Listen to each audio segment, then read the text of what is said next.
Hi guys, and welcome back to another video, another tutorial. This time is not going to be cello daily exercises, no.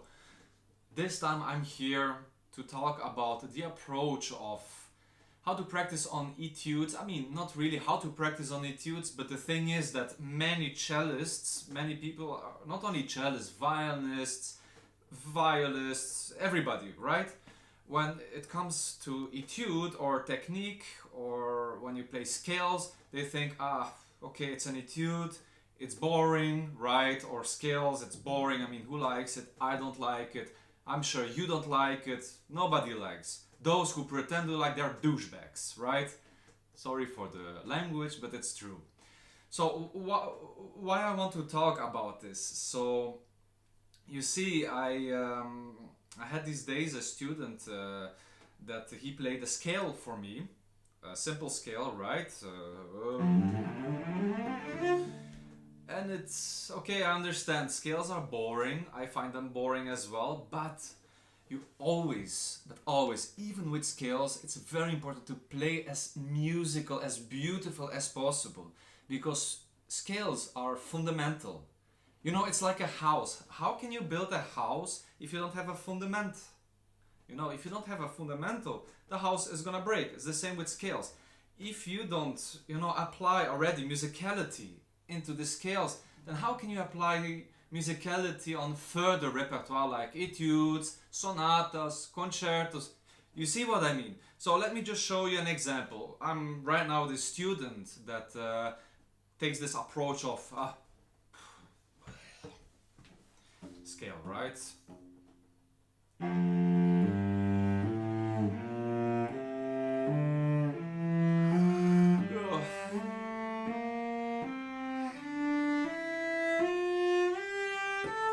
You see, okay, fine, everything seems correct, articulation seems correct, sound seems correct, but no, come on, let's not do this.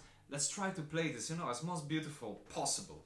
You have always to take this very seriously, starting from scales, So now I'm the student that wants to make this beautiful. I mean, at least try to make this beautiful, right? So now let's go.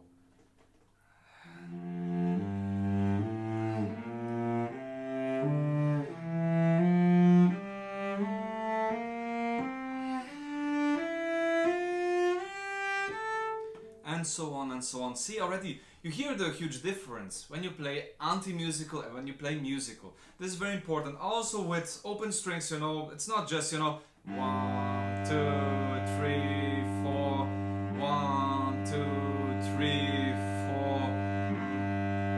No.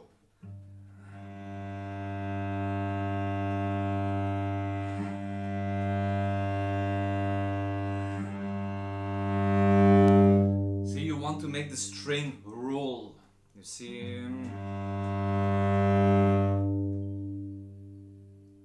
See, you still can't hear it. Let's try this again,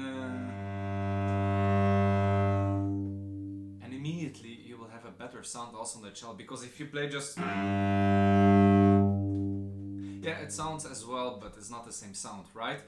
Okay, so this was a scale. So I suggest really when you play scales, okay, in the early morning, okay, usually I always say no practice, no breakfast. But I mean, of course, when you have breakfast, you have more energy. But even still, in any circumstance, you need to give your maximum. You need to give your maximum. This is very important. I mean, how can you play afterwards? Beautiful melodies like.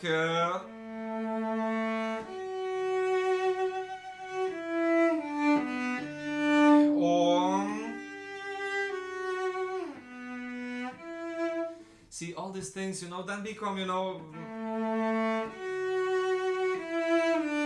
or this one,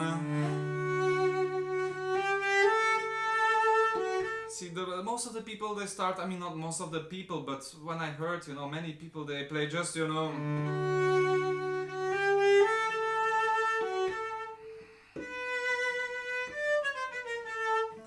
it's not interesting, and this happens, unfortunately, a lot in orchestral auditions. That's why this concerto is asked at the first round, because the jury, they see, let's see what kind of a musician you are. Same as with the Beethoven 5th Symphony. It's very easy to play.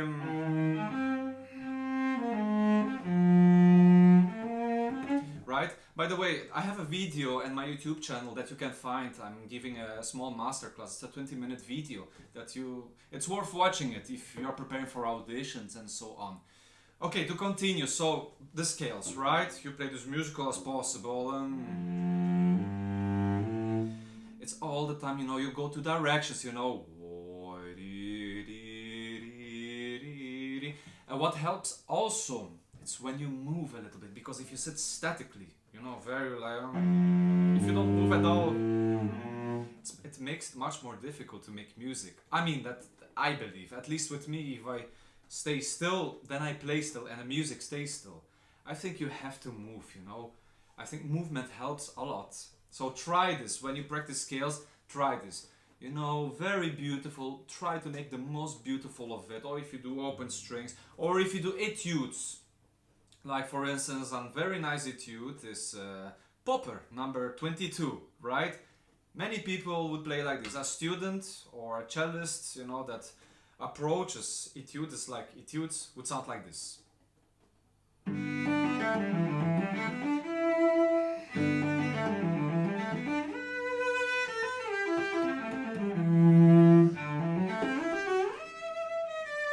See, yeah, I mean, it's such a wonderful etude. It's one of the most beautiful. It's one of my preferred etudes. But why not to make this beautiful, like a river flowing, for instance.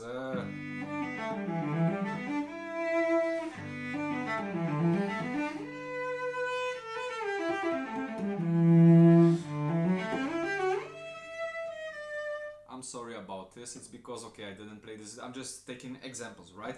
But you see the difference, when you play... Oops, sorry. When you play...